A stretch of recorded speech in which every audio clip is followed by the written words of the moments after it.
सियापति रामचंद्र की जय। सभी प्रेमी भाई बहनों को जय श्री राम। प्रिय भाई बहनों, आज मैं भगवान श्री राम की कृपा से संत तुलसीदास कृत रामायण के बालकांड नामक पाठ से नारद मोह का वर्णन सुना रहा हूँ। आप लोग ध्यान पूर्वक सुनकर आत्मलाभ प्राप्त करें। धन्यवाद। प्रेमी भाई बहनों, जब नारद मुनि ने कामदेव पर विजय प्राप्त कर ली तो मुनि जी को अहंकार हो गया और वह जहाँ तहाँ अपने कार्य का बखान करने लगे। तो वो भगवान के सामने भी वही बात कहने लगे, अहंकार से भरे हुए। तो नारद जी ने जब अहंकार के साथ कहा, हे भगवान, यह सब आपकी कृपा है, कृपा निधान। भगवान ने मन में विचार कर देखा कि नारद के हृदय में अब अहंकार रूपी भारी वृक्ष का अंकुर निकल आया है। मैं उसे जल्दी ही उखाड़ डालूंगा। भक्तों का हित हमारा प्रण है, मुनि का भला और हमारा खेल हो। मैं अवश्य वही काम करूंगा, ऐसा भगवान ने मन में सोचा। तब नारद जी भगवान के चरणों में सिर नवाकर हृदय में अभिमान भरे हुए चल दिए। तब श्रीपति भगवान ने अपनी माया को भेजा। उसकी कठिन करनी सुनो। उसने मार्ग में 400 कोष का एक नगर बना दिया। लक्ष्मी निवास भगवान के बैकुंठ से भी अधिक भांति भांति की बनावट उस नगर में थी। उस नगर में सुंदर स्त्री पुरुष कामदेव और रति के समान शरीर धारण किए वास करते थे। उस नगर में शील नदी राजा रहता था, जिसके यहाँ असंख्य घोड़े, हाथी और बहुत सी सेना थी। इंद्र के समान ऐश्वर्य और सुख था और बल और नीति का स्थान था। उस राजा के विश्व मोहिनी नाम की एक कन्या थी, जिसका रूप देखकर लक्ष्मी जी भी मोहित हो जाए। वह सब गुणों की खान हरि माया थी। क्या उसकी शोभा बखानी जा सकती है?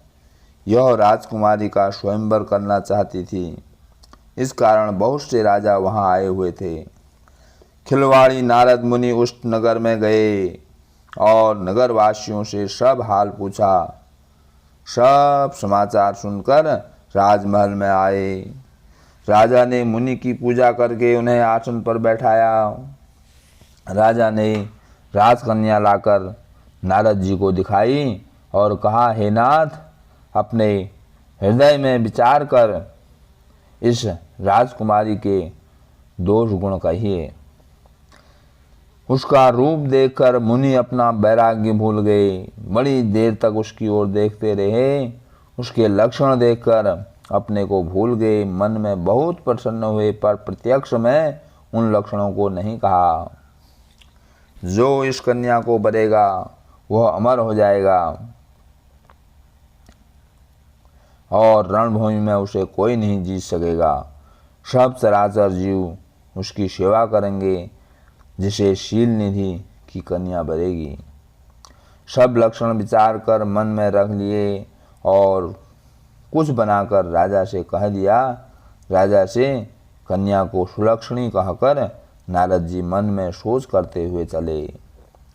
अब जाकर वही उपाय करो जिससे वह कन्या मुझे ही वर ले। इस समय जब तब तो कुछ नहीं हो सकता। हे विधाता, यह कन्या मुझे किस प्रकार मिलेगी? इस समय तो बहुत शोभायमान विशाल रूप चाहिए, जिसे देखकर कन्या रीझ जाए और तब जयमाला डाल दे। भगवान से सुंदरता मांगूं, जाने में बहुत देर हो जाएगी। हरि के समान मेरा हितैषी और कोई नहीं है। इस समय वही मेरे सहायक हो सकते हैं। उस समय नारद जी ने भगवान की बहुत प्रकार से विनती की। तब कौतुकी कृपालु प्रभु वहीं प्रकट हो गए। प्रभु को देखकर नारद जी के नेत्र शीतल हो गए। काम बन जाएगा यह समझकर मन में प्रसन्न हुए। बड़ी दीनता से सब कथा सुना दी और कहा, हे प्रभु, मुझ पर कृपा कीजिए और सहायक बनिए। आप अपना रूप मुझको दीजिए, क्योंकि और किसी प्रकार मैं उसे नहीं पाऊंगा। हे नाथ, जिस प्रकार मेरा भला हो वही शीघ्र कीजिए। मैं आपका दास हूँ।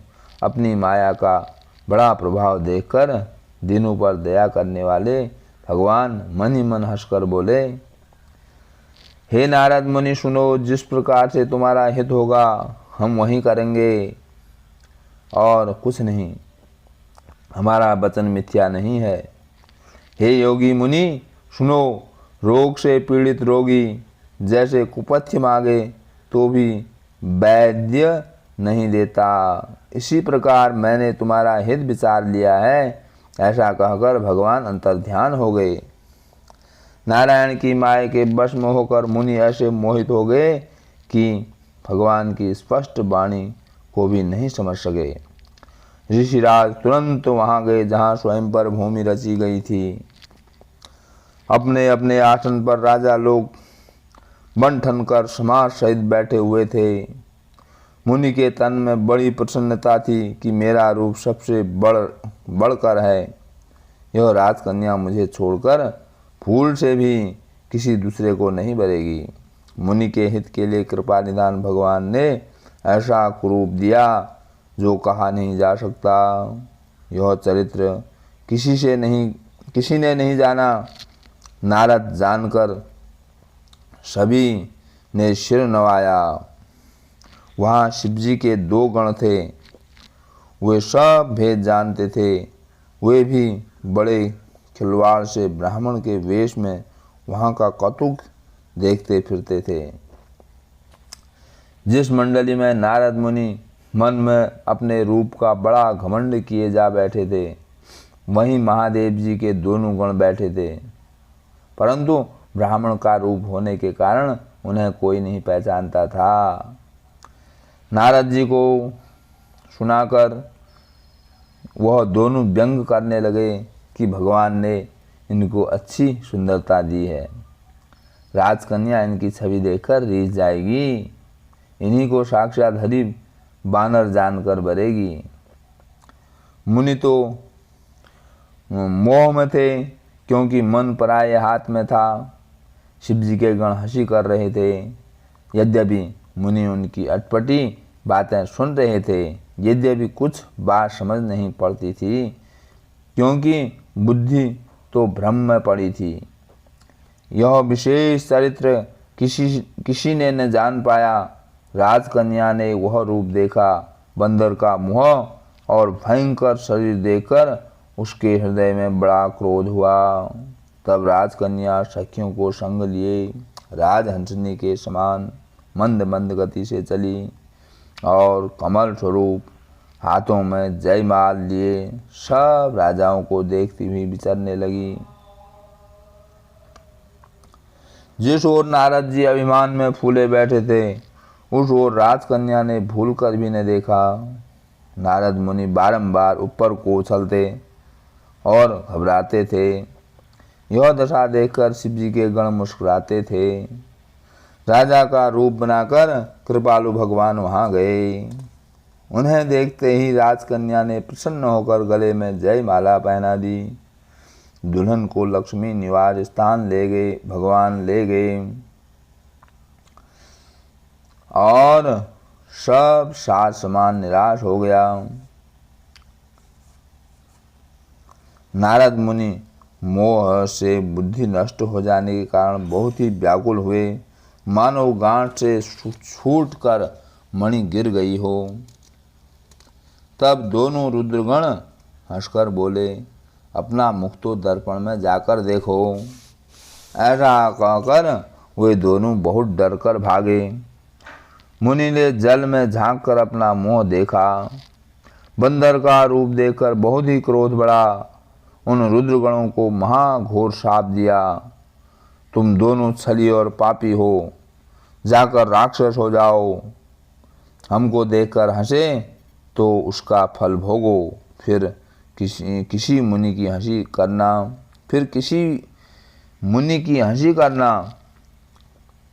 फिर जल में देखा तो अपना स्वरूप पाया, तो भी जी में संतोष न हुआ। होंठ कामने लगे, मन में क्रोध था। तुरंत कमलापति भगवान के पास चले। मन में सोचते थे जाकर श्राप दूंगा या प्राण दे दूंगा। उन्होंने संसार में मेरी हंसी कराई है। बीच मार्ग में ही नारायण मिल गए, साथ में लक्ष्मी और वही राजकन्या थी। देवताओं के स्वामी भगवान मीठे वचन बोले, हे मुनि, व्याकुल हुए कहाँ जाते हो? यह सुनते ही मुनि को बड़ा क्रोध आया। माया के वश होने से नारद जी के मन में ज्ञान नहीं रहा। नारद जी कहने लगे, तुम पराई संपदा नहीं देख सकते। मन में द्वेष और छल भरा हुआ है। समुद्र मथते समय शिवजी को पागल बना दिया और देवताओं को अमृत उन्हें विस्वान कराया। असुरों को मदिरा और शिवजी को विष दिया। अपने लिए लक्ष्मी और कौस्तुभ मणि रख ली। तुम अपना स्वार्थ साधन करने वाले और कुटिल हो, सदैव छल के काम करते हो। तुम बड़े स्वतंत्र हो, तुम्हारे सिर पर कोई नहीं है। जो मन में भला लगता है वही काम तुम करते हो। भले को बुरा और बुरे को भला करते हो। मन में कुछ विषाद और हर्ष नहीं लाते। ठग ठग कर सबकी परीक्षा लेते हो। बहुत ही निडर हो, इसी से सदा प्रसन्न रहते हो। अच्छे बुरे काम में कोई रोग नहीं। अब तक किसी ने तुमको ठीक नहीं किया।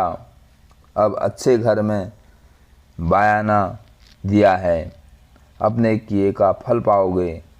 जिस शरीर को धारण करके तुमने मुझे ठगा है, वही राजा का शरीर धारण करोगे। यह हमारा श्राप है। तुमने हमारी आकृति बंदर की सी बनाई थी, इस कारण बंदर ही तुम्हारी सहायता करेंगे। तुमने हमारा बड़ा अहित किया है, इस कारण स्त्री के वियोग में तुम भी दुखी होंगे। श्राप सिर पर चढ़ाकर प्रसन्न मन से प्रभु ने मुनि की बहुत विनती की। फिर कृपा निधान भगवान ने अपनी माया की प्रबलता खींच ली।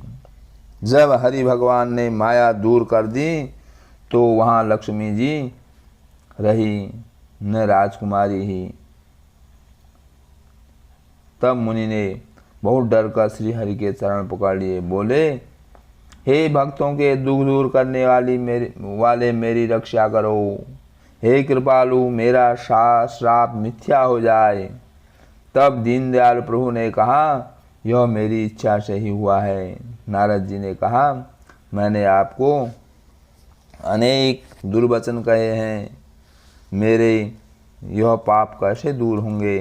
भगवान ने कहा, शिव जी के सतनाम जपो, हृदय तुरंत शांत हो जाएगा। शिव जी के समान मुझे कोई भी प्यारा नहीं है, ऐसा विश्वास भूलकर भी न छोड़ना। जिस पर शिव जी दया नहीं करते, हे मुनि, वह हमारी भक्ति नहीं पा सकता है। ऐसा मन में रखकर तुम पृथ्वी पर जाकर विचरो। अब तुम्हारे समीप माया नहीं आवेगी। बहुत प्रकार से मुनि को समझाकर तब प्रभु अंतर ध्यान हो गए। नारद जी भी राम जी के गुणों का गान करते हुए सत्यलोक ब्रह्मलोक को चले। महादेव जी के गणों ने नारद मुनि को मोह रहित और बहुत प्रसन्न मन से मार्ग में जाते देखा। वे बहुत डरते हुए उनके पास आए और चरण पकड़कर दुख से भरे वचन बोले, हे मुनि, हम शिव जी के गण हैं, ब्राह्मण नहीं। हमने बड़ा अपराध किया, उसका फल पाया। हे कृपालु, अपना श्राप आप दूर करने की कृपा करिए। यह सुनकर दीन दयालु नारद जी बोले, तुम दोनों जाकर राक्षस हो जाओ। तुम्हारा ऐश्वर्य, तेज, बल बहुत होगा। अपनी भुजाओं के बल से जब तुम संसार को जीतोगे, तब श्री हरि भगवान मनुष्य का शरीर धारण करेंगे। युद्ध में श्री हरि के हाथ से तुम्हारी मृत्यु होगी, तब तुम मुक्त हो जाओगे। फिर संसार में जन्म लोगे। वे दोनों मुनि के चरणों में सिर नवाकर चले गए और समय पाकर राक्षस हुए। देवताओं को आनंद देने वाले, सत्पुरुषों को सुख देने वाले और भूमि का भार उतारने वाले प्रभु ने एक कल्प में इस कारण से अवतार लिया था। इस प्रकार भगवान के जन्म और कर्म अनेक, सुंदर, सुखदायक और बहुत विचित्र हैं। प्रत्येक कल्प में जब जब भगवान अवतार लेते हैं और अनेक प्रकार के सुंदर चरित्र करते हैं, तब तब पवित्र काव्य रचकर उन मुनीश्वरों ने कथाओं का वर्णन किया। उनमें भांति भांति के अनुभव प्रसंग वर्णन किए, जिन्हें सुनकर होशियार लोग आश्चर्य नहीं करते। श्री हरि अनंत हैं, उनकी कथाएं भी अनंत हैं, जिन्हें साधु लोग बहुत प्रकार से कहते और सुनते हैं। श्री रामचंद्र जी के सुहावने चरित्र करोड़ों कल्पों में भी नहीं गाए जा सकते। हे पार्वती, वह प्रसंग मैंने तुमको इसलिए सुनाया कि हरि की माया से ज्ञानी मुनि भी मोहित हो जाते हैं। प्रभु कौतुकी और भक्त हितकारी हैं। सेवा करने से सुलभ और दुखों को हरने वाले हैं। देवता, मनुष्य और मुनि कोई भी ऐसा नहीं है जिसे भगवान की प्रबल माया ने मोहित नहीं किया हो। ऐसा मन में विचार कर सहायता के स्वामी श्री भगवान का भजन करना चाहिए। हे पार्वती, दूसरा कारण सुनो। मैं वह अद्भुत कथा विस्तार से कहता हूँ, जिस कारण अजन्मा, निर्गुण, रूप रहित ब्रह्म अवध नरेश हुए। जिन प्रभु को वन में भाई लक्ष्मण सहित मुनि वेश में फिरते हुए तुमने देखा था, और जिनके चरित्र को देखकर हे पार्वती, तुम सती के शरीर में ऐसे मोह को प्राप्त हो गई थी कि अब भी तुम्हारी भ्रम रूपी छाया दूर नहीं होती। अब उन्हीं के चरित्र सुनो, जो भ्रम रूपी दूर करने वाले हैं। जो लीला उस अवतार में की है, सो अब अपनी बुद्धि के अनुसार कहूँगा। याज्ञवल्क्य जी कहते हैं, भारद्वाज शिव जी के वचन सुनकर पार्वती जी संकुचाई और स्नेह सहित मुस्कुराने लगी। तब शिव जी यह अवतार किस कारण से हुआ था उसका वर्णन करने लगे। हे मुनीश, वह सब मैंने तुमसे कहता हूँ, मन लगाकर सुनो। रामचंद्र जी की कथा कलयुग के पापों को हरने वाली, मंगल करने वाली और सुहावनी है। श्यापति रामचंद्र की जय। बजरंगबली हनुमान की जय। जगत जननी श्री माता जी की जय। सभी दिव्य विभूतियों की जय। सत्य सनातन धर्म की जय।